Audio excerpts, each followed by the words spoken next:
मैं टुकड़ों में नहीं सोचता और चुनाव के लिए मैं काम नहीं करता हूं। हम जीत करके इसलिए नहीं आए हैं कि अगली सरकार कैसे बनेगी, हम जीत करके इसलिए आए हैं कि आने वाले 5 साल में देश कैसा बनेगा। और इसलिए मेरी पूरी तपस्या या मेरा फोकस देश बने इसके लिए है। और जब देश बनाना है तो हिंदुस्तान का हर हिस्सा उसमें उतना ही, जैसे G20 मैंने किया, तो मैंने ये नहीं कहा कि बीजेपी के राज्यों में G20 होगा, हिंदुस्तान के हर कोई, अंडमान निकोबार में भी G20 होगा, लक्षद्वीप में भी G20 होगा। मैं पूरे देश को लेकर के चलता हूँ। सर, इसी से जुड़ा हुआ एक सवाल है कि आप जब भी आप सत्ता में रहे हो, चाहे वो सीएम रहे हो, आप पीएम रहे, कभी उड़ती है बात की ना खाऊंगा ना खाने दूंगा, एक नारा उठता है, भले ही आप ना देते हो, ना सोऊंगा ना सोने दूंगा। अब बात हो रही है एपेटाइजर 10 साल था, अब मेन कोर्स आना बाकी है। तो अब ये मेन कोर्स क्या है आने वाले 3rd टर्म के लिए? इसको देश की जनता भी जानना चाहती है हम लोग। उसके बहुत सारे पहलू हैं, देश को आगे ले जाने का बहुत सारे पहलू हैं। अगर मैं कहूं कि भविष्य में देश हमारा कैसे आगे बढ़ेगा, अब ये पूरी तरह हम टेक्नोलॉजी ड्रिवन एरा में है। अब टेक्नोलॉजी डिसरप्टिव है, ट्रांसफॉर्मेटिव है और इजीली एक्सेस है, यानी हर व्यक्ति बहुत अडॉप्ट कर लेता है तुरंत। ऐसी स्थिति में अगर आप बड़ी सहजता से चले तो मैं समझता हूं कि बहुत बड़ा स्कोप है। जहां तक मैं खाता नहीं, खाने देता नहीं, उसको आज की जो मेरी वो देशी भाषा है, आप लोग जो इस दुनिया से हैं वहां कहते हैं करप्शन के प्रति 0 टॉलरेंस, तो वो मेरा रहेगा ही। लेकिन एक चीज अब मैं और उसमें कोशिश कर रहा हूं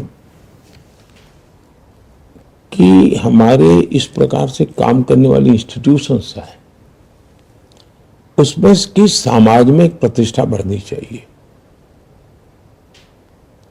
दुर्भाग्य से हम हमारे देश में जो मुझे अनुकूल नहीं वो सब निकम्मा, ये जो सोच है एक टोटली अनडेमोक्रेटिक सोच है। और उसी में से कुछ पत्रकारों को ब्लैकलिस्ट कर दिया जाए, वो उसी सोच का परिणाम है कि रिजेक्टेड। क्यों? क्योंकि तुम मेरे अनुकूल नहीं हो, बॉयकॉट। वो अनडेमोक्रेटिक है, लोकतंत्र की हत्या है वो। और इसलिए हमारी इंस्टीट्यूशंस के साथ भी वही हो रहा है। जैसे पत्रकार के साथ हो रहा है, तो मेरे अनुकूल नहीं तो निकम्मे। तो इंस्टीट्यूशन, तुम मेरे घर पे रेड मत करो, मैं तो चोरी करता रहूंगा, तो इंस्टीट्यूशन निकम्मी। ये जो लॉजिक चला है, मैं उसका उपाय क्या? उसका उपाय यही है कि हमने ऐसी शख्सियत और ऐसे शक्तियां, उसकी प्रतिष्ठा बढ़ा लीजिए। इनकी सामाजिक प्रतिष्ठा इतनी बढ़ाओ कि फिर कोई उसको हाथ नहीं लगा पाएगा।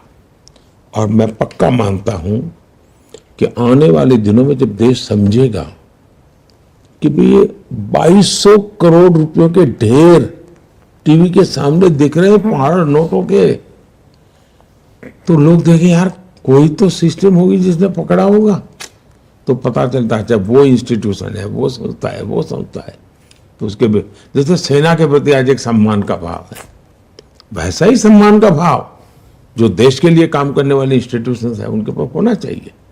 तो वो भी मेरा एक मिशन है। जब प्रतिष्ठा बढ़ती है तो उनकी अपनी बुराइयां होती है, वो भी कम होती है। उनके भीतर कभी कभी बुराइयां जो आती हैं, आप मान सम्मान और तो उसको लगता है जीवन में बहुत मिल गया है जी, वो बुराइयों से बचता है। तो वो भी मनोवैज्ञानिक रूप से एक तरीका होता है। तीसरी बात है कि लोगों को तो लगेगा ठीक है सरकार ने पैसे ले लिए, हमारा क्या। तो मेरी कोशिश ये है कि न खाऊंगा न खाने दूंगा, वो आगे है। जिसने खाया है वो निकालूंगा और जिसका खाया उसको खिलाऊंगा। और इसलिए जैसे केरला में जो कोऑपरेटिव बैंक का नेटवर्क है वो लेफ्टिस्टों का है, ये वाम वहाँ जो पार्टी है उसके है। इन्होंने क्या किया, ये लेफ्टिस्टों के लिए से बार छवि ऐसी है कि दूध दूध के धुले हुए हैं। उन्होंने कोऑपरेटिव बैंक में एक बहुत बड़ा स्कैम किया हुआ है। गरीबों के पैसे हैं, मिडिल क्लास के पैसे हैं, सैलरी वाले सोसाइटी उसके पैसे हैं, और बच्चों की भलाई के लिए बेचारों ने पैसे बैंक में रखे हैं। ये बैंक डूब गई। क्यों डूबी? तो ये उसके संचालक जो कम्युनिस्ट लीडर हैं, उन्होंने खजाने का अपने पर्सनल व्यापार के लिए उपयोग किया, और उसमें घाटा आया तो ये बैंक डूब गई, या उसमें से चोरी की तो बैंक साइफन कर गए पैसे। अब हमने उनकी प्रॉपर्टी को सीज किया है। अब मेरी इरादा यह है कि मैं इनकी पर्सनल प्रॉपर्टी को ऑक्शन करूंगा। जो पैसा आएगा, जो बैंक में जिसने पैसा जमा किया है, उसका नाम है, उसको मैं वापस करूंगा। अब जैसा लालू जी ने, इससे प्रूवन केस है कि जमीन के बदले में नौकरी दी, रिकॉर्ड पे है, उसमें कोई बड़ा वो प्रॉब्लम नहीं है।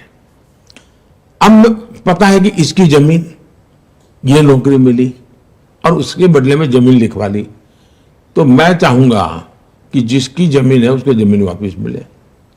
बंगाल के अंदर करीब 3,000 करोड़ रुपया की संपत्ति हमारे जब्त की हुई है। अब ये जो वहां रेट कार्ड है हर नौकरी के लिए, कि टीचर बनना है तो ये, पीएन बनना है तो हाँ, आंगनबाड़ी वर्कर, पैसा रेट कार्ड है, कट मनी, और नीचे से ऊपर तक ये पैसे ऐसे बांटे जाएंगे, ये व्यवस्था है। अब ये पैसे पकड़े गए हैं, नोटों के ढेर पकड़े हैं। मैं खोज रहा हूं कि जिसका ट्रेल मिले कि हाँ भाई उसने यहां से पैसा ब्याज से लिया था, ये तारीख को लिया था, इस तारीख को इसको दिया था, या बैंक से निकाला था इधर को दिया था, तो मैं ऐसे जो ईमानदारी से मुझे हाथ लगेगा, हाँ ये पैसा रियली उसका मालिक यही है, मैं ये पैसे उसको वापिस लौटाऊंगा। इसलिए अब मेरा न खाता हूं न खाने देता हूं, अब आगे में है कि जिसने खाया है उसको निकालूंगा, और जिसका गया है उसको खिलाऊंगा। मोदी जी, क्योंकि मैं लंबा समय बंगाल में रही हूँ तो मेरा सवाल बंगाल से जुड़ा हुआ है। आप बंगाल में क्या बीजेपी के लिए प्रोस्पेक्ट देखते हैं? और दूसरी बात यह है कि माँ माटी मानुष की बात करती थी ममता बनर्जी, आपके लिए भी मिक्स्ड इमोशंस रहते हैं। कभी आपको बहुत स्नेह से वो आम भी बेचती है, टॉक मिष्टी कहते हैं हमारे बंगाल में, मतलब खट्टा मीठा टाइप का रिश्ता है। आपको लगता है कि वो कंट्रोल नहीं कर पाई जिस तरह की अट्रॉसिटीज हम देखते हैं महिलाओं के खिलाफ? हमने असेंबली इलेक्शन में जिस तरह का वायलेंस देखा, आपको लगता है she has lost control completely off the state? ऐसा है कि उनको ये राजनीति सूट करती है, इसलिए वो सरकारी मशीन का उपयोग ही इस मकसद के लिए करती है। एक प्रकार से उनका शासन पे इतना कंट्रोल है, लेकिन गलत दिशा में है। वे शासन पे कंट्रोल नहीं है, और शासन में बैठे हुए कोई लोग करते ऐसा नहीं है, वो खुद ही करवाती हैं, खुद ऐसे करने वालों को प्रोटेक्शन देती है। उनका खुद का कन्विक्शन है कि ये जो कुछ भी हो रहा है यही रास्ता है सत्ता में रहने के लिए। और मैं मानता हूं मुख्यमंत्री जी मुझे आम भेज दें या मिष्टी दही भेज दें, वो तो शायद एक प्रोटोकॉल के हिसाब से वो करते रहते हैं, मैं उनका धन्यवाद भी करूंगा। लेकिन इसका मतलब ये नहीं है कि जो गलत हो रहा है उसके विषय में हम आंख बंद रख सकते हैं, ये तो नहीं हो सकता है। आप बंगाल में क्या प्रोस्पेक्ट देखते हैं भाजपा के लिए, खास करके इस इलेक्शन? भारतीय जनता पार्टी एक बहुत ही सफलता, इतनी तेजी से बीजेपी का ग्रोथ किसी राज्य में नहीं हुआ जितना बंगाल में हुआ। 3 में से हम 80 क्रॉस कर गए, 3 MLA थे। लेकिन मेरे देश का दुर्भाग्य देखिए, और एक खान मार्केट गैंग देखिए कि जिसने सत्ता नहीं बनी इसलिए पराजय, अरे 3 से 80 क्रॉस कर गए भाई, बड़ा विजय था हमारा। लेकिन खान मार्केट गैंग ने देख लिया कि भाजपा के तो सपने खत्म हो गए। आज हमारे MP बंगाल में और बड़े शान से काम कर रहे हैं जी। और इसलिए भारतीय जनता पार्टी के लिए बहुत तेजी से विकास है, अद्भुत स्वीकृति है, समाज के सभी वर्गों में है, और अब बंगाल के लोग दूसरा विभाजन नहीं देखना चाहते। अब बंगाल को टूटता हुआ देखने की तैयारी बंगाल के लोगों की नहीं है।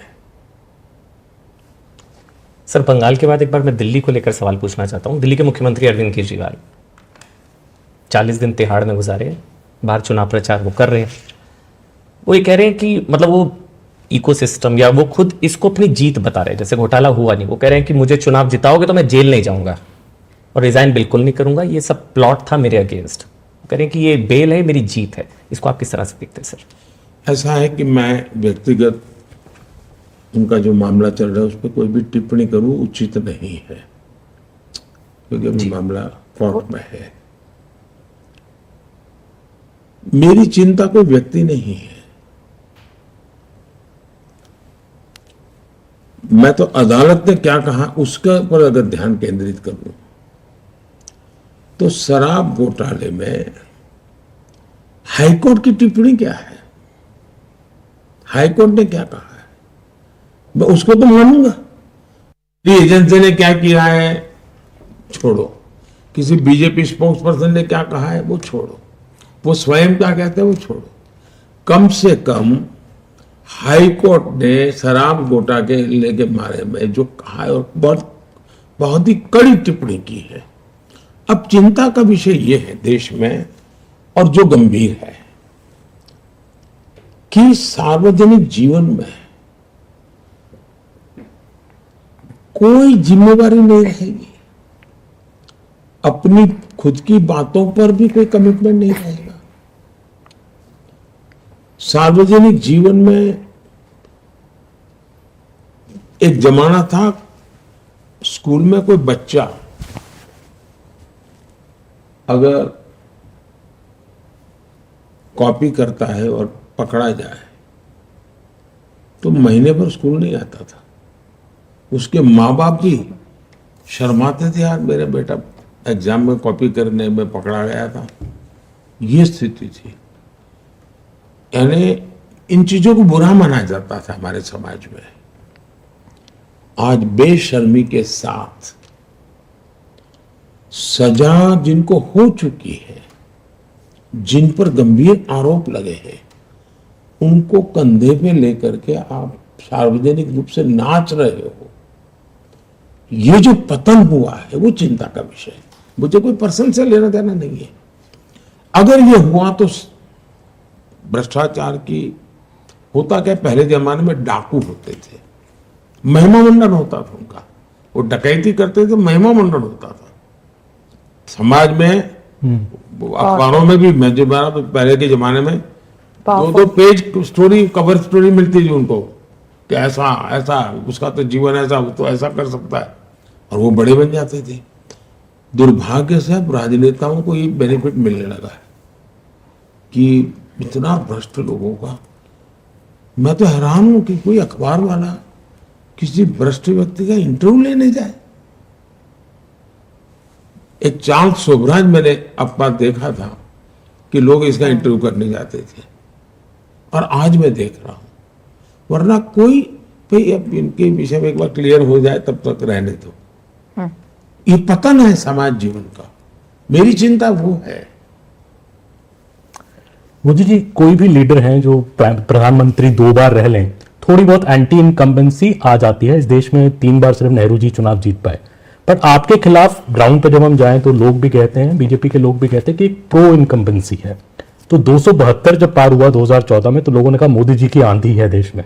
अगर अब 370 पार हो रहा है तो ये क्या है? आपको लगता है आपकी लोकप्रियता भी चरम पर है, और ये प्यार क्यों है लोगों का? मैं कोई लोकप्रियता के लिए काम नहीं करता हूं, और नहीं मेरे पास मेरी लोकप्रियता नापने का कोई मानदंड है, मेरे पास नहीं है। लेकिन मैं काम क्या करता हूं उसका एनालिसिस होना चाहिए। मेरे काम में और औरों के काम में फर्क क्या है? आमतौर पर जो सरकारें चलती थी वो विज्ञान भवन में फंक्शन करो, फीता काटो, दिया जलाओ, अखबार में एडवर्टाइजमेंट दो, मीडिया को लीक करो, स्टोरी बनवाओ, और उनको लगता है देश चलता है। और ज्यादातर सरकारें उसी मिजाज में रही। कांग्रेस का पतन बहुत कम समय में हुआ था जी। देश आजाद होने के बाद चौथा चुनाव आते आते कांग्रेस ध्वस्त हो चुकी थी। संयुक्त विधायक दल बना, लेकिन कांग्रेस ने इस देश में किसी पार्टी को खड़े ही नहीं होने